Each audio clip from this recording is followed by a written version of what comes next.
नमस्कार, रामकृष्ण हरी. आमच्या चॅनलवर सर्वांचे सहर्ष स्वागत. सार्थ ज्ञानेश्वरी या सिरीज मधील मागील व्हिडिओमध्ये आपण अध्याय 9 पाहिला. आज आपण अध्याय 10 पाहणार आहोत. अध्याय 10 विभूती योग. भगवद्गीतेतील 9व्या अध्यायापर्यंतचा पूर्ण खंड सांगितल्यानंतर 10व्या अध्यायापासून सुरू होणाऱ्या उत्तर खंडाचा प्रारंभ करताना ज्ञानेश्वर महाराज म्हणतात, हे सद्गुरुराया, तुम्ही तुमच्या कृपेच्या वरदहस्त माझ्या मस्तकी ठेवल्यानेच माझ्या वाचेला हे गीता वर्णन करण्याचे बळ आले आहे, ज्यामध्ये ब्रह्मविद्येचा सुकाळ आहे, जी सर्व शास्त्रांचे विश्रांती स्थान आहे. ती अध्यात्मविद्यारूपी भगवद्गीता ही इतवर माझ्यावरील तुमच्या कृपेनेच मराठी भाषेत आणि प्राकृत ओव्यांच्या स्वरूपात वर्णन केली. गुरुराया, ही शक्ती आपणच मला दिलीत आणि हे धर्म संकीर्तन इतवर पूर्ण झाले.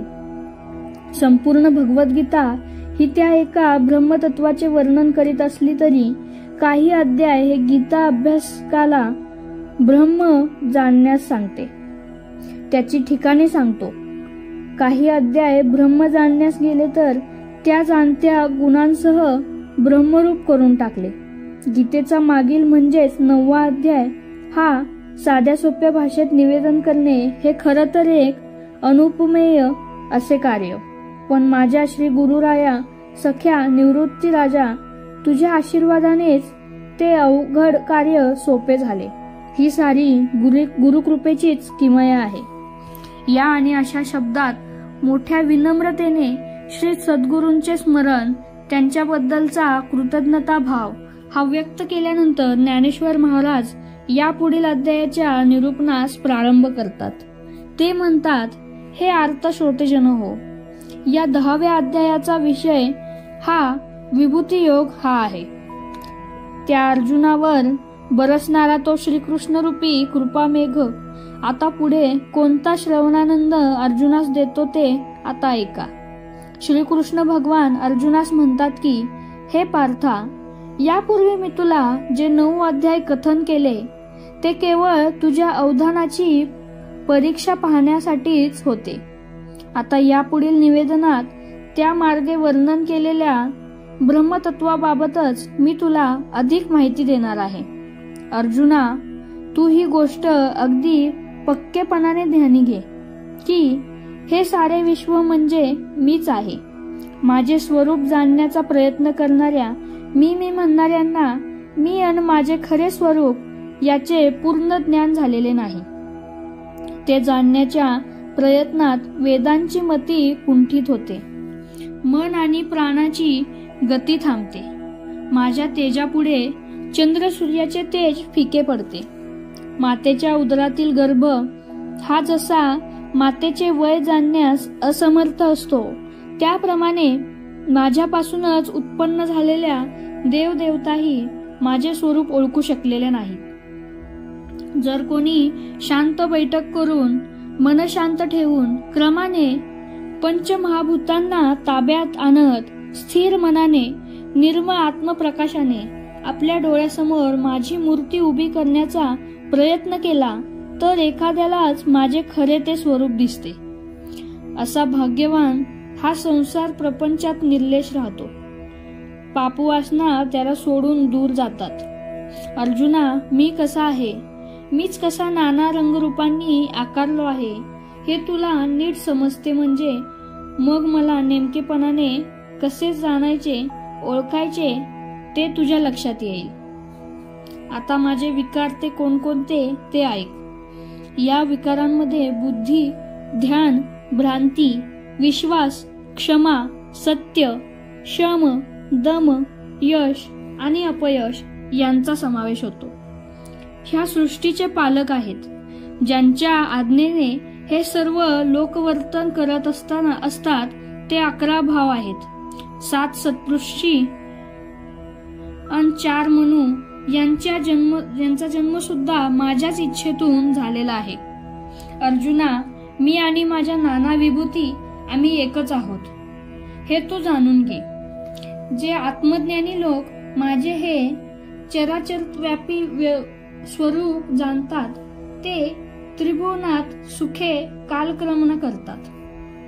सृष्टीतील प्रत्येक प्राण्यात ते मलाच पाहतात.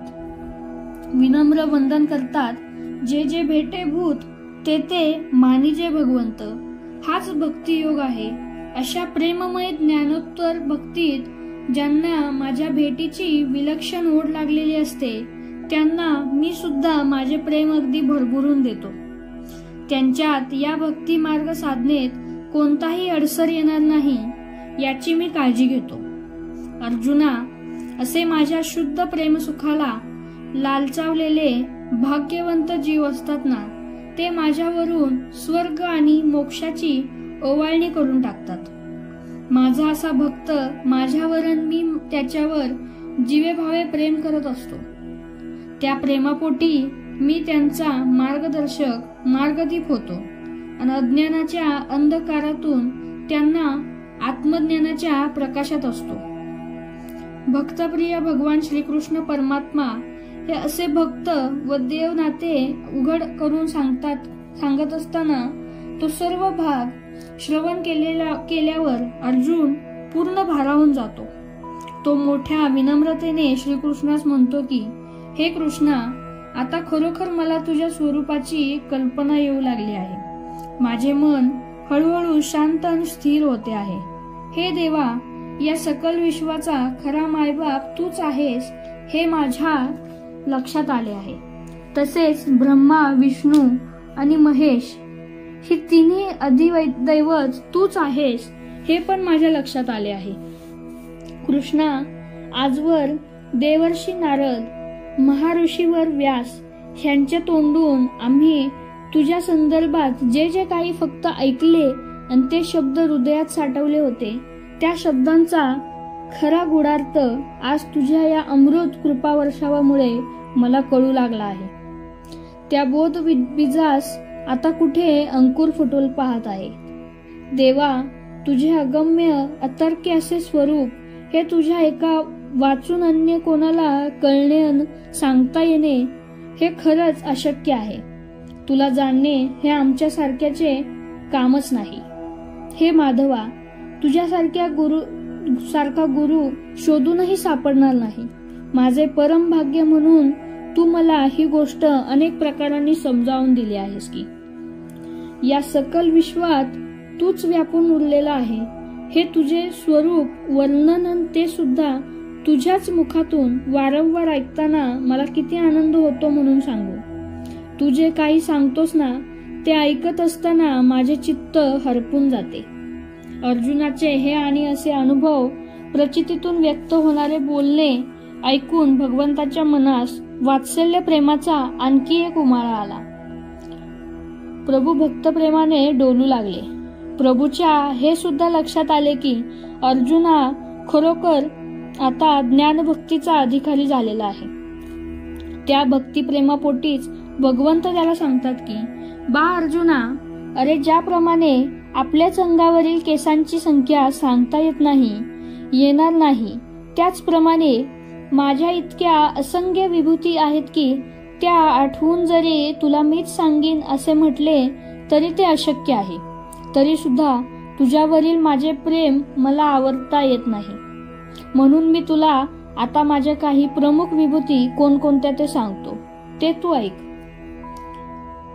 आदित्यातला विष्णू मी, प्रकाश देणारा सूर्य मी, नक्षत्रातला चंद्र मी, रुद्रातला शिवशंकर मी, इंद्रियांमधले मन मी, प्राण्यांमधील चेतना मी, सांगायचे झाले तर सागरांमधला सागर मीच, ऋषींमधील श्रेष्ठ भृगु मीच, बोलामधील वाणी किंवा वाचा मीच, हिमालय मीच, वृक्षांमधला अश्वत्थ वृक्ष मीच, सर्पकुळातील वासुकी मीच, नागांमधला अनंत शेष नाग हा सुद्धा मीच, यज्ञामधला जप मी, मंत्र मी, अग्नी मी, त्यात हवन होणारे हवन द्रव्य सुद्धा मीच, सर्व प्राणी मात्रांना जन्म देणारा जन्मदाता मीच, शेवटी त्यांना घेऊन जाणारा यम सुद्धा मीच, राक्षस कुळात जन्मलेला प्रल्हाद मी,